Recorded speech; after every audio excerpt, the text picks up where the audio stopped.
Praise లాగండి. నేను రాజమండ్రి నుంచి వచ్చాను. నా పేరు కవిత. పాప 23 డిసెంబర్ 2023 డిసెంబర్లో తను చాలా సిక్ అయింది. ఆ మీట్లో పాపని లైఫ్ అండ్ డెత్ సిచ్యువేషన్లో ఉంది. అయితే ఏం చేయాలో అర్థం కాని సిచ్యువేషన్లో మేము చిన్నప్పటి నుంచి రేకుల ఫ్యామిలీ అయినా సరే మాకెవరిది గైడెన్స్ లేక చాలా బాధపడుతున్నాము. ఆ టైంలో మా బ్రదర్ కవిన్ అని చెప్పి తను మాకు పరిచయం చేశారు. వచ్చి అప్పటికి 18th డిసెంబర్ నుంచి హాస్పిటల్లో ఉంది.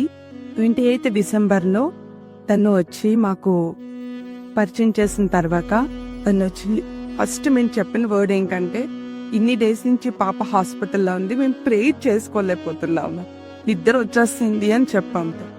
ఆ మినిట్లో బ్రదర్ మాకు ప్రేయర్ చేసి వెళ్ళారు. ఆ ప్రేయర్ ఎంత హెల్ప్ చేసిందంటే, తను రిలీజ్ అయ్యే వరకు కూడా నేను నిద్రపోకపోయినా సరే ప్రేయర్ చేసుకోవడానికి దేవుడు హెల్ప్ చేశారు. అలాంటి సిచ్యువేషన్ January 3 పాప కొమ్మల్లోకి వెళ్ళిపోయింది. అప్పుడు కూడా బ్రదర్ ఒకటే మాట చెప్పారు మాకు, దేవుడు హీల్ చేస్తాడమ్మా, భయపడద్దు. ఒక యానిమల్ లాంటిది పట్టుకున్నది పాప హెడ్ని, అది రిలీజ్ చేసినట్టు దేవుడు చూపించాడు అని చెప్పాను. డాక్టర్స్ అయితే మాత్రం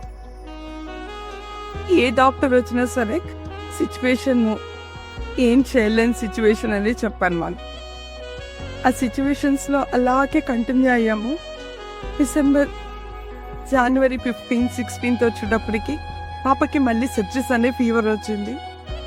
ఐసీయూలోంచి బయటికి తీసుకొచ్చేసి అప్పటి వరకు పాపని ప్రొటెక్ట్ చేద్దాము అనుకున్న వాళ్ళు, పాప నుంచి మిగిలిన వాళ్ళకి డిసీజెస్ స్ప్రెడ్ అవుతాయని చెప్పి వేరే చోటకి తీసుకొచ్చేసి న్యూ ఐసీయూ అని దాంట్లో పెట్టారు. అని దేవుడు పాపని హీల్ చేశాడు, కంప్లీట్గా హీల్ చేశాడు. పాప January 3 నేను చూడడానికి వెళ్ళినప్పుడు నా బేబీ సిచ్యువేషన్ నేనే గుర్తుపట్టలేకపోయాను. యాక్చువల్లీ తను చాలా థిన్గా ఉండేది. అట్లాంటిది బెడ్కి ఫుల్గా అయిపోయేటప్పటికి నా కూతురు ఎవరో నేను గుర్తుపట్టలేక బెడ్స్ అన్ని వెతుక్కున్నాము.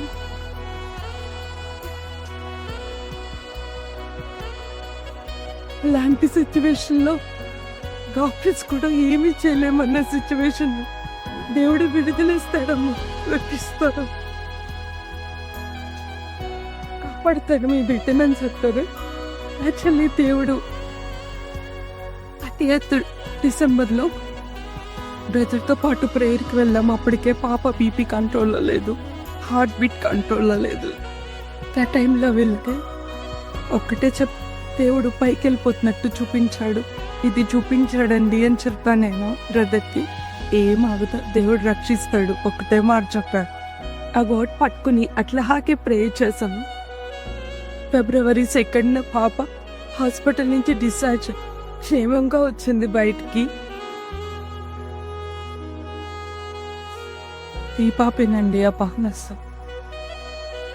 దేవుడు మాకు ఇచ్చిన తీర్పు. రాజేష్ గారి ప్రేయర్ వల్ల దేవునికి మాకు ప్రేయర్ ఎలా చేయాలో గైడెన్స్ ఇచ్చి నేర్పించి పాపని వచ్చిన ప్రాబ్లం నుంచి డెలివరీన్స్ విరాంతి అన్నిటితో మాకు హెల్ప్ చేశారు. ప్రైజ్ నాలండి.